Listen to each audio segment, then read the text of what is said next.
নমস্কার। এই মুহূর্তে আমাদের দেশে সেটার তো প্রমাণ চাই, আর সেটার প্রমাণ আগামী 15ই মার্চ গোটা দেশবাসী। নমস্কার। এই মুহূর্তে আমাদের দেশে একটা বিষয় খুব আলোচনা চলছে। সুপ্রিম কোর্ট এই বিষয়ের উপরে একটা জাজমেন্ট দিয়েছে। রাজনৈতিক দলগুলো খুব চিন্তায় আছে। তো সেই বিষয়টা হচ্ছে ইলেকটোরাল বন্ড বা নির্বাচনী বন্ড।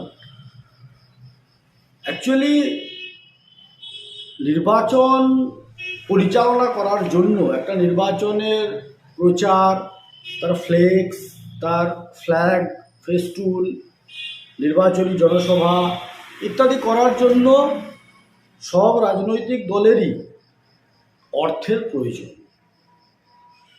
যবে থেকে এই গণতান্ত্রিক ব্যবস্থায় নির্বাচন ব্যবস্থা চলে আসছে, তবে থেকেই বিভিন্ন রাজনৈতিক দলকে কোনো ব্যক্তি বা কোনো সংস্থা চাঁদা দিয়ে থাকেন এবং সেই চাঁদার উপর ভিত্তি করে মূলত দলগুলো চলে।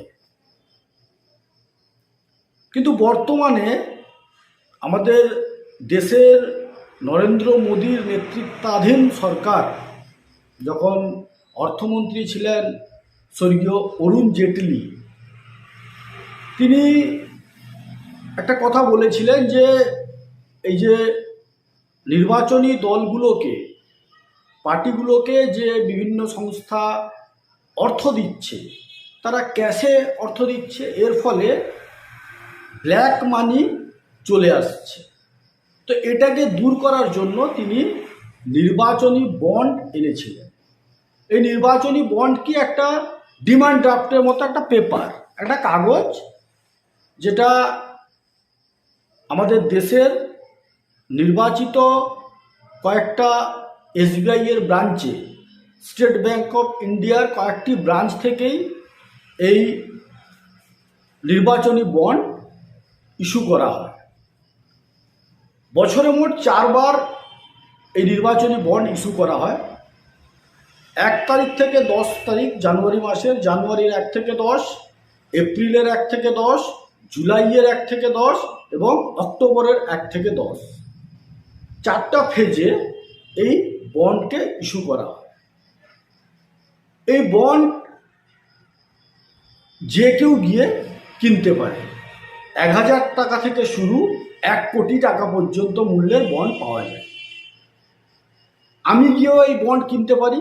স্টেট ব্যাংকের ওই 25-26টি শাখা আছে, এটা ঠিক করা আছে। ওই শাখাগুলোতে গিয়ে আপনি যে কেউ গিয়ে বন্ড কিনতে পারে এবং সেক্ষেত্রে আমি বা আপনি বা কে কিনছে তার নামটা একমাত্র স্টেট ব্যাংকই জানবে, কারণ ওই বন্ড কেনার সময় যে বন্ডটা কিনছে তার KYC ব্যাংকে জমা দিতে হয়। তো এইভাবে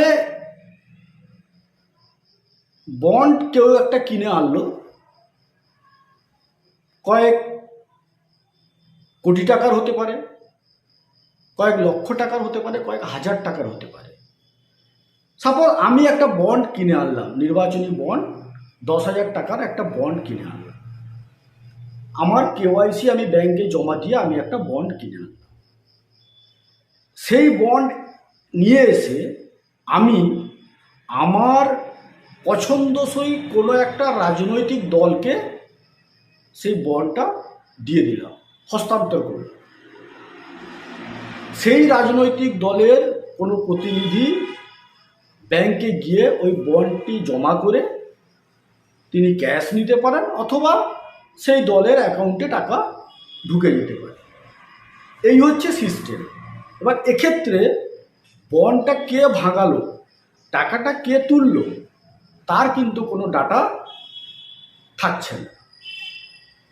তাহলে কে দিচ্ছে এই বিষয়টাও সবাই জানতে পারছে না, একমাত্র স্টেট ব্যাংক ছাড়া। আর এই টাকাটা কে ইনক্যাশ করলো সেটাও কিন্তু সবাই জানতে পারছে না। কিন্তু বছরের একটা নির্দিষ্ট সময়ে স্টেট ব্যাংকে এই ইলেকশন বন্ডের হিসাব পাবলিকলি রাখতে হয়। এবার এর একটা বিশেষত্ব হচ্ছে, ধরুন আমি একটা ইলেকশন বন্ড কিনলাম, ইলেকট্রাল বন্ড কিনলাম, কিনে আমি আমার কাছে 16 দিন রেখে দিলাম, তাহলে সেই বন্ডটা কিন্তু আর আমি ক্যাশ করাতে গেলে সেই টাকাটা আমি পাবো না, সেই টাকাটা চলে যাবে পিএম কেয়ার ফান্ডে, অর্থাৎ ওই টাকাটা প্রধানমন্ত্রীর যে কেয়ার ফান্ড সেখানে চলে যাবে। তো এইভাবেই চলছিল। এডিআর বলে একটা সংস্থা, তারা প্রথম এই বিষয়টা নিয়ে সুপ্রিম কোর্টে যায়। তারা বলে যে এটা সংবিধান বিরোধী একটা আইন, যেটা সাধারণ মানুষের যে রাইট টু ইনফরমেশন অ্যাক্ট, তথ্য জানার অধিকার, এই বিষয়টাকে খণ্ডন করছে। সুপ্রিম কোর্টের 5 জনের ডিভিশন বেঞ্চ, যেটা সাংবিধানিক বেঞ্চ বলা হয়, তারা এই বিষয়টা নিয়ে চর্চা করে। তারা এই বিষয়টার উপরে নানা আর্গুমেন্ট শোনার পরে সেখানে এডিআরের পক্ষে লয়ার ছিলেন আমাদের দেশের 2 বিখ্যাত লয়ার, প্রশান্ত ভূষণ এবং কপিল সিব্বাল।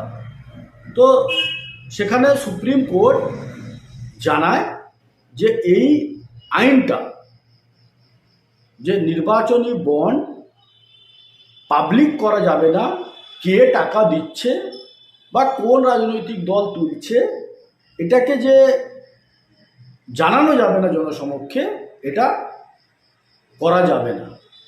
সুপ্রিম কোর্ট সেক্ষেত্রে জানায় যে এই নির্বাচনী বন্ডের পুরো বিষয়টাকে নির্বাচন কমিশনকে জানাতে হবে, এসবিআইকে।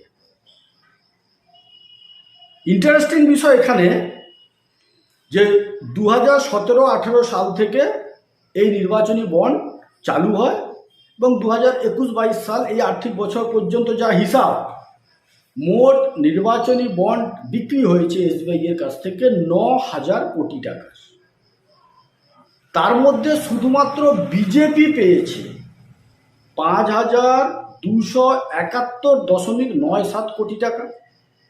সমস্ত রাজনৈতিক দলই পেয়েছে, কম বেশি প্রায় পেয়েছে, একমাত্র আমি বামপন্থী দলদের নামটা দেখিনি, অন্যান্য সমস্ত রাজনৈতিক দলই প্রায় পেয়েছে।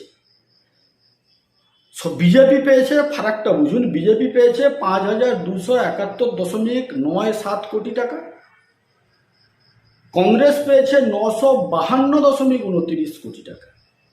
এর মধ্যে আমাদের রাজ্যের শাসক দল তৃণমূল আছে, তারা পেয়েছে 767.28 কোটি টাকা। এই যে এত একটা হিউজ অ্যামাউন্টের টাকা কে দিল, যে দিল তার স্বার্থই বা কি, এটা একটা প্রশ্ন চিহ্ন। এবার যখন সুপ্রিম কোর্ট এসবিআইকে বললো যে এই তথ্যগুলো জানাতে, যে কে কত টাকা দিয়েছে এই তথ্য জানাতে, তখন এসবিআই বলল যে আমরা এই মুহূর্তে তথ্য জানাতে পারবো না, আমাদেরকে 30শে জুন পর্যন্ত সময় দেওয়া হোক, কারণ আমাদের অত তথ্য জোগাড় করতে, হ্যান করতে, ত্যান করতে সময় লাগবে।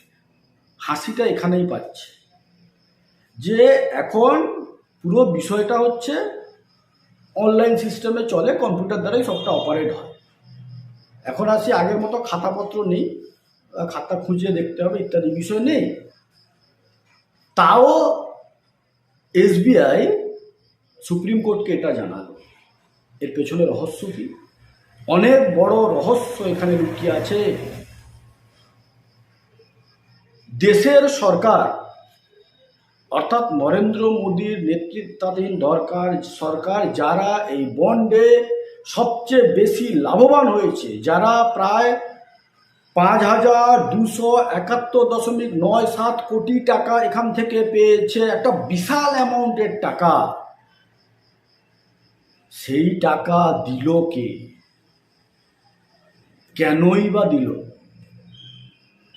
এই বিষয়টাই কোনোভাবে সরকার চায়নি যে এটা পাবলিকের কাছে আসুক, কারণ এখানেই লুকিয়ে আছে দেশের সবচেয়ে বড় দুর্নীতি, আমি মনে করি।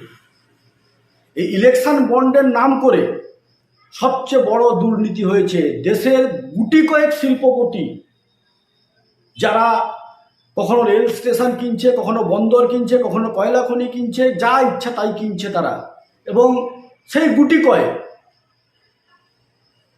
আমার ধারণা এটা সামনে এলে জানা যাবে। আজকে যা শুনলাম যে এসবিআই আজকে ইলেকশন কমিশনকে দিয়ে দিয়েছে, কারণ গতকাল সুপ্রিম কোর্ট বলেছে যে 24 ঘন্টার মধ্যে দিতে হবে ইলেকশন কমিশনকে, এবং ইলেকশন কমিশনকে নির্দেশ দিয়েছে আগামী 15ই মার্চের মধ্যে সমস্ত কিছুকে ইলেকশন কমিশনের ওয়েবসাইটে আপলোড করতে হবে, পুরো ডাটা, কে কত টাকা দিয়েছে, কাকে দিয়েছে।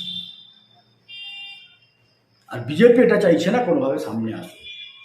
আমার দৃঢ় বিশ্বাস দেশের গুটি কয়েক শিল্পপতি যারা দেশের সবটা কিনছে, এই সরকার যা বিক্রি করছে এরাই কিনছে, এই কয়েকজন মিলে কিনছে, তারাই এর মেজর টাকাটা দিয়েছে বিজেপিকে, কারণ তাদের ব্যবসায়িক সুবিধার জন্য তারা সরকারটাকে ব্যবহার করছে নিজেদের ব্যবসায়িক সুবিধার জন্য। বিনিময়ে তারা সরকারকে টাকা দিচ্ছে, সেই টাকায় সরকার ভোট কিনছে, এমএলএ কিনছে, এমপি কিনছে, বিভিন্ন দল ভাগাচ্ছে। এইভাবে টোটাল চক্রটা চলছে, অর্থকে নিয়েই টোটাল বিষয়টা চলছে। দুধ কা দুধ পানি কা পানি আগামী 15ই মার্চ হয়ে যাবে। সবচেয়ে ইন্টারেস্টিং বিষয়, গতকাল যখন সুপ্রিম কোর্ট নির্দেশ দিচ্ছে যে 24 ঘন্টার মধ্যে জানাতে হবে, ঠিক সেদিনই রাত্রিবেলা, মানে যখন গোটা দেশের সমস্ত মিডিয়ায় বা বিভিন্ন জায়গায় চর্চা চলছে বিজেপির এই দুর্নীতির কথা ইত্যাদি বিষয় নিয়ে যখন চর্চা চলছে, তখন বিজেপি মানুষের দৃষ্টি ঘোরানোর জন্য হঠাৎ করে নিয়ে চলে এলো সিএএ। যে সিএএ 19 সালে পাস হয়েছিল, এতদিন বিজেপি সরকারে ছিল, তারা লাগু করতে পারলো না, তার নিয়মটাকে তারা চালু করতে পারলো না, হঠাৎ করে কালকে রাত্রে চালু করতে হলো। কেন? মানুষের দৃষ্টি ঘোরাতে হবে, নাহলে তার দুর্নীতি নিয়ে মানুষ আলোচনা করছে। সিএএ কি হবে সে পরে ভাবা যাবে। পরিষ্কার কথা, যে দুর্নীতি হয়েছে, কার কাছে টাকা গেছে, বিজেপিকে এত টাকা কে দিয়েছে, কোন টাকা নিয়ে অমিত শাহ ঘুরে বেড়িয়ে এমপি এমএলএ কিনে চাণক্য সাজছে, সেটার তো প্রমাণ চাই। আর সেটার প্রমাণ আগামী 15ই মার্চ গোটা দেশবাসী দেখতে